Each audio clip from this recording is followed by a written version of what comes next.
Indian ആർമിയിൽ lieutenant കേണലാണ് Mohanlal. അപ്പോൾ എമ്പുരാൻ എന്ന് പറയുന്ന സിനിമയിൽ അഭിനയിച്ചത് വലിയ വിവാദമായതോടെ ആ പദവി പോലും തിരിച്ചെടുക്കാൻ സാധ്യതയുണ്ടെന്ന് കേൾക്കുന്നു. തിരിച്ചെടുക്കണമെന്ന് ഒരുപാട് ആളുകൾ ആവശ്യപ്പെടുന്നുണ്ട്. തിരിച്ചെടുക്കുമോ എന്ന് നമുക്കറിയില്ല. പക്ഷേ മോഹൻലാൽ ഇപ്പോൾ നിൽക്കുന്നത് നരേന്ദ്രമോദിയുടെയും കേന്ദ്ര സർക്കാരിൻ്റെയും ഒരു മേഴ്സിയിലാണ്.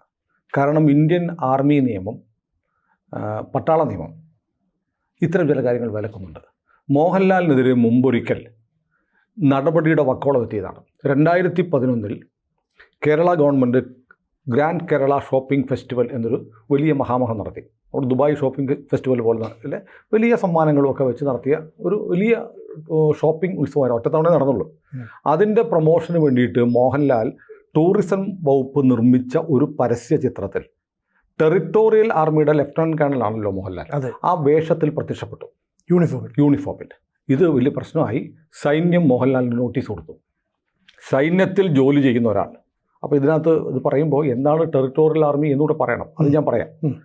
സൈന്യത്തിൽ ജോലി ചെയ്യുന്ന ഒരാൾ സൈന്യത്തിൻ്റെയും രാജ്യത്തിൻ്റെയും താല്പര്യങ്ങൾക്കെതിരെയോ അതല്ലെങ്കിൽ കൊമേഴ്സ്യൽ ആക്ടിവിറ്റികളിലോ പങ്കെടുക്കാൻ പാടില്ല, അല്ലെങ്കിൽ അതിൻ്റെ പ്രചാരണം നടത്താൻ പാടില്ല. അതുകൊണ്ട് നിങ്ങളുടെ ലെഫ്റ്റനൻറ്റ് കേണൽ പദവി തിരിച്ചെടുക്കാൻ പോവുകയാണ്. അങ്ങനെ ചെയ്യാതിരിക്കാൻ എന്തെങ്കിലും കാരണമുണ്ടെങ്കിൽ ബോധിപ്പിക്കണമെന്നാവശ്യപ്പെട്ട് 2011 ഇന്ത്യൻ ആർമി മോഹൻലാലിന് നോട്ടീസ് കൊടുത്തിരുന്നു. അവസാനം മോഹൻലാൽ അതിന് മാപ്പപേക്ഷിച്ചു. ഞാനിത് സൗജന്യമായി ചെയ്തതാണ്, എനിക്കറിയില്ലായിരുന്നു എന്നൊക്കെ പറഞ്ഞ് പിന്നീട് കേന്ദ്ര ആഭ്യന്തര മന്ത്രാലയത്തെയും പ്രധാനമന്ത്രിയെ തന്നെയും ബന്ധപ്പെട്ടിട്ടാണ്, അന്നത്തെ പ്രധാനമന്ത്രിയെ തന്നെ ബന്ധപ്പെട്ടിട്ടാണ് നടപടിയിൽ നിന്ന് ഒഴിവായത്. ഇപ്പോൾ നമ്മൾ ആലോചിക്കണം, മോഹൻലാലിന് ടെറിട്ടോറിയൽ ആർമിയിലാണ് ലെഫ്റ്റനൻറ്റ് കേണൽ പദവി കൊടുത്തിരിക്കുന്നത്. ടെറിട്ടോറിയൽ ആർമി എന്ന് പറഞ്ഞാൽ ഇന്ത്യൻ ആർമിയുടെ ഒരു ഭാഗം തന്നെയാണ്. പക്ഷേ അവരെപ്പോഴും സൈനിക സേവനം എല്ലായ്പ്പോഴും നടത്തുന്നില്ല. അവർ ഒരു വർഷത്തിൽ ഇത്ര മാസം ഇതിൽ ട്രെയിനിങ്ങിൽ പങ്കെടുത്തിരിക്കണം എല്ലാവരും. അവർ പലരും മറ്റു ജോലികൾ ചെയ്യുന്നവരായിരിക്കാം. സർക്കാർ ഉദ്യോഗസ്ഥന്മാരുണ്ടായിരിക്കാം, സ്വകാര്യ സ്ഥാപനങ്ങളിലെ ഉദ്യോഗസ്ഥരുണ്ടായിരിക്കാം. അതായത് സൈന്യത്തിൽ നമ്മൾ NCC ചേരുന്നില്ലേ, അതുപോലെ ഒരു ആവശ്യം വന്നാൽ ഇന്ത്യൻ പട്ടാളത്തിൻ്റെ ഭാഗമായി നിന്ന് പൊരുതാൻ തയ്യാറാണ് ഞങ്ങൾ എന്ന് സമ്മതിച്ച് എഴുതി കൊടുത്ത് ടെറിട്ടോറിയൽ ആർമിയുടെ എല്ലാ റിക്രൂട്ട്മെൻറ്റ് പ്രോസസ്സുകളും കംപ്ലീറ്റ് ചെയ്തിട്ട് ജോയിൻ ചെയ്യുന്നവരാണ് ടെറിട്ടോറിയൽ ആർമി. നമ്മളിപ്പോൾ വയനാട് ദുരന്തം ഉണ്ടായപ്പോൾ ടെറിട്ടോറിയൽ ആർമിയുടെ 2 യൂണിറ്റുകളാണ് അവിടെ രക്ഷാപ്രവർത്തനം നടത്തിയത്. സൈന്യം ഒറിജിനൽ ഇന്ത്യൻ ആർമി കുറവായിരുന്നു.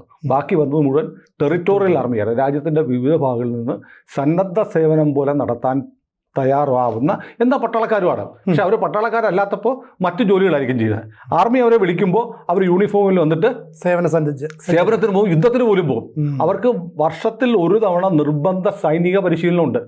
അതിൽ മോഹൻലാലും പോകുന്നുണ്ട് എല്ലാ വർഷവും. ഇങ്ങനെ നിർബന്ധ സൈനിക യൂണിഫോമുണ്ട്, അതിൻ്റെ പദവികളുണ്ട്, അവർക്ക് പട്ടാളത്തിന് കൊടുക്കുന്ന എല്ലാ ആനുകൂല്യങ്ങളുണ്ട്. ശമ്പളമുണ്ട്, മറ്റേ കുപ്പിയില്ലേ കോട്ടായുണ്ട്, പെൻഷൻ മാത്രമില്ല, റിട്ടയർമെൻറ്റും ഇല്ല. അതാണ് ടെറിട്ടോറിയൽ ആർമിയുടെ ഒരു സ്റ്റാറ്റസ്. അവർ മിലിറ്ററി തന്നെയാണ്, മിലിറ്ററിയാണ്. പക്ഷേ മിലിറ്ററി വിളിക്കുമ്പോൾ ഒന്ന് ജോയിൻ ചെയ്യണം. ഇപ്പോൾ നമ്മൾ ഇസ്രായേലിൻ്റെ കാര്യം പറയുമ്പോൾ ഇസ്രായേലിൻ്റെ യുദ്ധത്തിനിടയ്ക്ക് പറയാറുണ്ട് റിസർവ് സേനയെ വിളിച്ചിരിക്കുന്നത്. അതെ അല്ലേ? റിസർവ് സേന എന്ന് പറഞ്ഞാൽ അവർ മറ്റു പല ജോലിയാണ്. പട്ടാളം വിളിക്കുന്നു, നിങ്ങൾ റിസർവാണ്, നിങ്ങളിപ്പോൾ ബാങ്കിലെ ക്ലർക്കായിട്ടിരിക്കുകയാണ്, യു ജോയിൻ ദ ആർമി എന്ന് പറയുമ്പോൾ അവർ ഒന്ന് ജോയിൻ ചെയ്യും. ഈ ഇസ്രായേലിൽ നിന്നുള്ള പല വീഡിയോകളും കാണുമ്പോൾ നമുക്ക് കാണാം അവിടെ ചെറുപ്പക്കാരികളൊക്കെ മാർക്കറ്റിലൂടെ നടന്നു പോകുമ്പോൾ മെഷീൻ ഗണ്ണ് തൂക്കിയിട്ടാണ് പോകുന്നത്. റിസർവ് ആർമിയിലുള്ളവരാണ്. അപ്പോൾ ഏത് സമയത്ത് കോൾ വന്നാലും അവർ മറ്റു ജോലി ചെയ്യുകയാണ്. പക്ഷേ സൈന്യം വിളിച്ചാൽ അവരപ്പോൾ റിസർവ് ആർമി വന്നിട്ട് ഒറിജിനൽ ആർമിയായിട്ട് ജോയിൻ ചെയ്യും. അതാണ് ടെറിട്ടോറിയൽ ആർമി. അപ്പോൾ ടെറിട്ടോറിയൽ ആർമിയിലുള്ള ഒരാൾക്ക് ഇന്ത്യൻ ശിക്ഷാ നിയമം മാത്രമല്ല ഇന്ത്യൻ മിലിറ്ററി ആക്ട് ബാധകമാണ്. ഇപ്പോൾ നമ്മൾ ആലോചിക്കണം, എങ്ങനെയാണ് മോഹൻലാലിനെ ടെറിട്ടോറിയൽ ആർമിയിലെ ലെഫ്റ്റനൻറ്റ് കേണൽ പദവിയിലേക്ക് എടുത്തത്. 2009 തോന്നുന്നു. 2009 AK ആൻ്റണി പ്രതിരോധ മന്ത്രിയായിരിക്കുമ്പോഴാണ് അദ്ദേഹത്തിന് ഈ പദവി കൊടുക്കുന്നത്. അതിന് കാരണം എന്ന് പറഞ്ഞാൽ അക്കാലത്ത് മേജർ രവി നിർമ്മിച്ച 2 ചിത്രങ്ങൾ വന്നു. ഒന്ന് കീർത്തിചക്ര, മറ്റൊന്ന് കുരുക്ഷേത്ര. ഇത് രണ്ടും ഇന്ത്യൻ ആർമിയുടെ ഈ പ്രചാരണത്തിന് വലിയ ആളുകളെ മോട്ടിവേറ്റ് ചെയ്യാൻ, ചെറുപ്പക്കാരെയൊക്കെ സിനിമയിലേക്ക് ആകർഷിക്കാൻ പര്യാപ്തമാക്കി. അത് മാത്രമല്ല ഈ 2 സിനിമകളും കാശ്മീരിലെ മുസ്ലിം തീവ്രവാദികൾ നടത്തുന്ന ഭീകരപ്രവർത്തനത്തെ പരാജയപ്പെടുത്തുന്ന സിനിമകളാണ്. ഒരു സിനിമ ഈ കുരുക്ഷേത്രയാണെന്ന് തോന്നുന്നു, അതോ കീർത്തിചക്രയോ, ഒരു മുസ്ലിം പള്ളിയിൽ വലിയ തോതിൽ ആയുധങ്ങൾ ശേഖരിച്ച് വെച്ചിരിക്കുന്ന മേജർ മഹാദേവൻ NSDയുടെ തലവനാണ്. ഈ ആയുധങ്ങൾ കണ്ടെത്തുന്നു. എന്നിട്ട് ഒരു പള്ളിയിൽ നിന്ന് അഷ്റത്ത് വാൽ എന്ന് പറയുന്ന കാശ്മീരിലെ പ്രധാനപ്പെട്ട ഒരു മുസ്ലിം മോസ്ക് ഉണ്ട്. ഇന്ത്യൻ മുസ്ലിങ്ങൾക്കല്ല, ലോക മുസ്ലിങ്ങൾക്ക് തന്നെ വലിയ വൈകാരികമായ അടുപ്പമുള്ള ഒരു പള്ളിയാണ് അസ്രത്ത് ബാൽ മോസ്ക്. ഈ അസ്രത്ത് ബാൽ മോസ്ക് തകർക്കാൻ വേണ്ടി മിസൈൽ സെറ്റ് ചെയ്ത് വെച്ചിരിക്കുകയാണ് തീവ്രവാദികൾ, ഇസ്ലാമിക തീവ്രവാദികൾ. ഇസ്ലാമിക തീവ്രവാദികൾ എന്തുകൊണ്ട് ഏറ്റവും പ്രശസ്തമായ അസ്രത്ത് ബാൽ എന്ന് പറഞ്ഞാൽ മോസ്ക് തന്നെ തകർക്കാൻ ശ്രമിക്കുന്നു എന്ന് ആലോചിക്കണം. അവർക്ക് മതമൊന്നും പ്രശ്നമല്ല. മതവിശ്വാസിയാണെങ്കിൽ ഏറ്റവും ആരാധ്യമായ, ഏറ്റവും വിശുദ്ധമായി കിടന്നൊരു മോസ്ക് തകർക്കാൻ തീവ്രവാദികൾ തയ്യാറാവുക. മോസ്ക് തകർന്നാലും ശരി ഇന്ത്യയിൽ പ്രശ്നം ഉണ്ടാവണം, കലാപം ഉണ്ടാവണം. അതിനുവേണ്ടി അവരെ ഏറ്റവും പവിത്രമായ മോസ്ക് വരെ മുസ്ലിം തീവ്രവാദികൾ നശിപ്പിക്കും. അതിനുള്ള പദ്ധതി ആസൂത്രണം ചെയ്തിരിക്കുന്നത് തകർക്കുന്നു മോഹൻലാലിൻ്റെ മേജർ മഹാദേവൻ എന്നാണ് ഈ കഥ, അല്ലേ? അത് കഴിഞ്ഞ് മറ്റൊരു സിനിമ ഉണ്ടായിരുന്നതിനകത്ത് ഇന്ത്യയും പാകിസ്ഥാനും നമ്മൾ കാർഗിൽ യുദ്ധത്തിൻ്റെ പശ്ചാത്തലമാണ്. അതിനുശേഷം ഈ ഇന്ത്യ പാകിസ്ഥാനിൽ നിന്ന് പിടിച്ചെടുത്ത സ്ഥലങ്ങളിൽ നിന്ന് വിട്ടുപോകണമെന്ന് സൈനിക മേധാവികൾ പറയുമ്പോൾ പ്രധാനമന്ത്രിയായിരുന്ന അടൽ ബിഹാരി വാജ്പേയി നേരിട്ട് കേണൽ മഹാദേവനോട് സംസാരിക്കുന്നു. അതൊക്കെ അതിശയോക്തിയൊന്നുമില്ല. ഒരു യുദ്ധസമയത്ത് ഇന്ത്യൻ പ്രധാനമന്ത്രിക്ക് ഏത് ഭടനെയും വേണമെങ്കിൽ നേരിട്ട് വിളിക്കാം. അങ്ങനെയുണ്ട്. നമ്മൾ ആ സിനിമ കണ്ടപ്പോൾ പിന്നെ ഒരു മേജറെ ഇന്ത്യൻ പ്രധാനമന്ത്രി വിളിക്കാൻ പോവുകയല്ലേ എന്നൊക്കെ കുറ്റം പറഞ്ഞവരാണ്. അങ്ങനെയല്ല.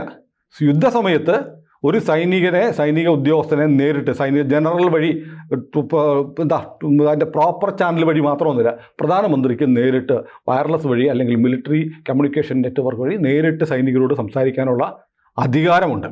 അത് ചെയ്തിട്ടുമുണ്ട്. അതാണ് ആ സിനിമയിൽ കാണിച്ചത്. പ്രധാനമന്ത്രി എന്താ പറയുന്നത്? നിങ്ങൾ പിടിച്ചെടുത്ത സ്ഥലത്തുനിന്ന് പിന്മാറണ്ട, അവിടെ വരെ നിൽക്കും, ഇന്ത്യയുടെ കൊടി അവിടെ നാട്ടുകയാണ് മഹാദേവൻ. അതൊക്കെ കണ്ട് നമ്മൾ കൈയടിച്ചു കോരിത്തിരിച്ച സിനിമകളൊക്കെയാണ്. ഇങ്ങനെ ഇന്ത്യൻ ആർമിക്ക് അനുകൂലമായി വലിയ പ്രചോദനപരമായ സിനിമകൾ മോഹൻലാൽ, ഇതൊക്കെ ചെയ്തത് മോഹൻലാലൊന്നുമല്ല, മേജർ രവിയുടെ സിനിമകളാണ്. മേജർ രവിയുടെ സിനിമകളിൽ മോഹൻലാൽ അഭിനയിച്ചു.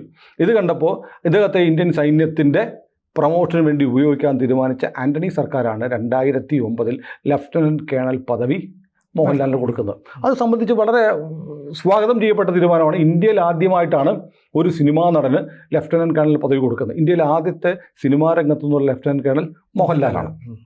അതുകൊണ്ട് തന്നെ എക്കാലത്തും മാതൃകാപരമായി ഒരു നിലപാടെടുക്കേണ്ട ആളാണ് മോഹൻലാൽ. അതിനുശേഷം അത് മിലിറ്ററി നിയമങ്ങൾ കൂടി മോഹൻലാലിൻ്റെ സ്വഭാവത്തിലും പ്രവൃത്തിയിലും ജീവിത രീതിയിലും ഉണ്ടാവേണ്ടതാണ്. അത് അദ്ദേഹം പാലിച്ചു വന്നിരുന്നു എന്നാണ് കരുതി. ഇപ്പോൾ ഉണ്ടായിരിക്കുന്ന വിവാദം എന്ന് പറയുമ്പോൾ ഈ സിനിമയായി കാണണം എന്നുള്ള അഭിപ്രായം തന്നെയാണ് എനിക്കുള്ളത്. സിനിമയായി കാണണം. പക്ഷെ അത് കേരള സ്റ്റോറിയെയും സിനിമയായി കാണണം, കാശ്മീർ ഫയലിനെയും സിനിമയായി കാണണം, ഇതിനെയും സിനിമയായി കാണണം. ഇതിന് തർക്കമില്ല. ഈ സിനിമയെ സംബന്ധിച്ചുള്ള വിവാദം അതിനകത്ത് രാഷ്ട്രീയം പറയുന്നു. ഇപ്പോൾ ഈ സിനിമയെ എതിർക്കുന്ന ആളുകളൊക്കെ അനുകൂലിക്കുന്ന ഒരുപാട് ആളുകളുണ്ടായിട്ട് അതിനെന്താ ഇപ്പോൾ ഗുജറാത്ത് കലാപം കാണിച്ചാൽ എന്താ കുഴപ്പം? ഒരു കുഴപ്പമില്ല. ഗുജറാത്ത് കലാപം കാണിക്കാം, ഗോദ്രയിലെ തീവെപ്പ് കൂടെ കാണിക്കണം. ഗോദ്രയിലെ തീവെപ്പ് കൊണ്ടാണ് ഒരു ട്രെയിൻ ഓടിപ്പോയ ഒരു ട്രെയിൻ സ്വയം പെട്രോൾ ഒഴിച്ച് കത്തിച്ച് ആത്മഹത്യ ചെയ്തു എന്ന് പറയുന്നതാ പ്രശ്നം. ആ ട്രെയിൻ തീവച്ച കേസിലെ 10 പ്രതികൾക്ക് വധശിക്ഷ വിധിച്ചിട്ടുണ്ട് ഇന്ത്യയിലെ നീതിന്യായ പീഠം. വെറുതെ അല്ലല്ലോ, അതുകൂടെ പറയണ്ടേ? അത് പറയാതെ ഒരു തീവണ്ടി എങ്ങനെയോ കത്തിപ്പോയി, അതിൻ്റെ പേരിൽ പാവപ്പെട്ട മുസ്ലിമുകളെ കൊല്ലുന്നു എന്നൊരു നാറേറ്റീവ് ഉണ്ടാക്കുമ്പോൾ അത് ഏകപക്ഷീയം മാത്രമല്ല, വലിയ വർഗീയ കാലുഷ്യം ഉണ്ടാകും. ഇപ്പോൾ നമ്മൾ സോഷ്യൽ മീഡിയ പരിശോധിക്കൂ, കഴിഞ്ഞ 2 ദിവസമായി ആളുകൾ 2 വിഭാഗങ്ങളായി നിന്ന് പൊരുതുകയാണ്. 2 ഹിന്ദുക്കളും മുസ്ലിങ്ങളും തമ്മിൽ കേരളത്തിലെങ്കിലും വലിയ തോതിൽ മാനസികമായ അകൽച്ച, സ്പർദ്ധ ഉണ്ടാക്കാൻ ഈ സിനിമ കാരണമായിരിക്കുന്നു. അതാണ് ഒരു കാര്യം. സിനിമ എന്ന് പറയുന്ന ഒരു വിനോദോപാധിയാണ്, ആളുകളെ അടുപ്പിക്കാൻ ശ്രമിക്കേണ്ടതാണ്. ഈ സിനിമയുടെ ഫലം എന്ന് പറയുന്നത് വലിയ തോതിൽ ധ്രുവീകരണം ഉണ്ടായിരിക്കുന്നു എന്നാണ് എൻ്റെ സോഷ്യൽ ഇമ്പാക്റ്റ്. രണ്ടാമത്തെ കാര്യം, ഈ സിനിമയ്ക്കകത്ത് നേരിട്ടങ്ങ് ആക്ഷേപിക്കുകയാണ് ആരെ? ഇന്ത്യൻ പ്രധാനമന്ത്രിയെയും ഇന്ത്യയുടെ ആഭ്യന്തരമന്ത്രിയെയും. അങ്ങനെ ഇന്ത്യൻ പ്രധാനമന്ത്രിയെയും ഇന്ത്യയുടെ ആഭ്യന്തരമന്ത്രിയെയും ആക്ഷേപിക്കുന്ന ഒരു സിനിമയിൽ ഇന്ത്യയിലെ ഒരു സൈനിക ഓഫീസർ അഭിനയിക്കാമോ എന്നത് വലിയ വാലിഡായിട്ടുള്ള ക്രൂഷ്യൽ ചോദ്യമാണ്. ഇതാണിപ്പോൾ ഉയർന്നു വരുന്ന പ്രശ്നം. അപ്പോൾ ഇന്ത്യൻ പ്രധാനമന്ത്രി, ഇന്ത്യയുടെ ആഭ്യന്തരമന്ത്രി എൻ ഐ എ ആക്ഷേപിക്കുന്നുണ്ട്, ED ആക്ഷേപിക്കുന്നുണ്ട്, CBI ആക്ഷേപിക്കുന്നുണ്ട്.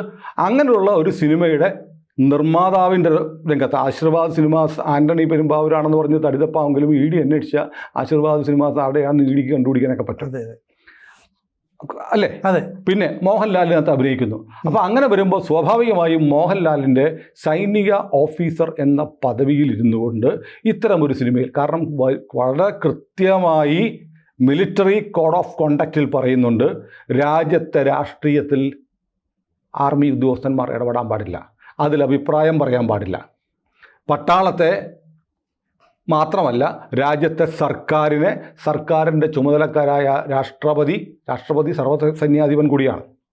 പ്രധാനമന്ത്രി, ഉപപ്രധാനമന്ത്രിയുണ്ട്, ഉപപ്രധാനമന്ത്രി, ആഭ്യന്തരമന്ത്രി, രാജ്യരക്ഷാമന്ത്രി, അതായത് പ്രതിരോധ മന്ത്രി, രാജ്യത്തെ നിയമസഭകളുടെ പാർലമെൻറ്റിൻ്റെ സ്പീക്കർ തുടങ്ങിയ ആളുകളെ വിമർശിക്കുന്ന ഒന്നും സൈനികരുടെ ഭാഗത്തുനിന്നും ഉണ്ടാവാൻ പാടില്ല എന്ന് മിലിറ്ററി നിയമത്തിൽ കൃത്യമായി എഴുതി വെച്ചിട്ടുണ്ട്. അപ്പോഴാണ് മോഹൻലാൽ എമ്പുരാൻ എന്നുള്ള സിനിമയിലൂടെ ഇത്തരം പ്രചാരണത്തിന് ആക്കം കൂട്ടുന്ന പ്രവൃത്തി ചെയ്തിരിക്കുന്നത്. ഇതിലൊരു പരാതി പോയാൽ ഒരു സംശയവുമില്ല, മോഹൻലാലിനെതിരെ സൈന്യത്തിന് നടപടിയെടുക്കേണ്ടി വരും. മോഹൻലാലിൻ്റെ യൂണിഫോം ഊരി വാങ്ങാം, കോർട്ട് മാർഷൽ ചെയ്യാം. കോർട്ട് മാർഷൽ എന്ന് പറഞ്ഞാൽ സൈനികരെ വിചാരണ ചെയ്യുന്ന പ്രക്രിയക്കാണ്. സൈനികരെ വിളിച്ച് നമ്മുടെ കോടതികളിൽ കൊണ്ടുപോയല്ല ശിക്ഷിക്കുന്നത്. കോർട്ട് മാർഷൽ എന്ന് പറഞ്ഞ് മിലിറ്ററി ഓഫീസർമാർ ഇരുന്നിട്ട്, നമ്മൾ മറ്റൊരു സുരേഷ് ഗോപിയുടെ സിനിമയുണ്ടല്ലോ, പേര് ഞാൻ മറന്നുപോയി, ആ സിനിമയിൽ പറയുന്ന പോലെ കോർട്ട് മാർഷൽ നടത്താം, ജയിൽ ശിക്ഷ വരെ കിട്ടാം. ഇതിലേക്കാണ് മോഹൻലാലിനെ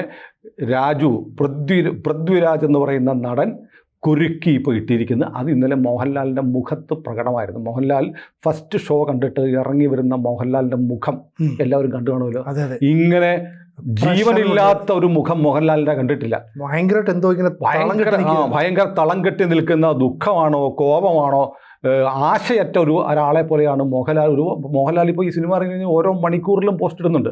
പക്ഷേ മോഹൻലാലിൻ്റെ ആ വീഡിയോ കണ്ടവർക്കറിയാം മോഹൻലാലിനെ എമ്പുരാൻ വല്ലാതെ ഉലച്ചിട്ടുണ്ട്. മോഹൻലാലിന് ലീഗൽ കോംപ്ലിക്കേഷൻ കൂടി മോഹൻലാലിന് അറിയാമായിരിക്കാം. പക്ഷേ അടുത്ത കാലത്ത് ഈ പൊണ്ണത്തടി കൂടുന്നതിനെക്കുറിച്ച് ഒരു പ്രഭാഷണം നരേന്ദ്രമോദി നടത്തി.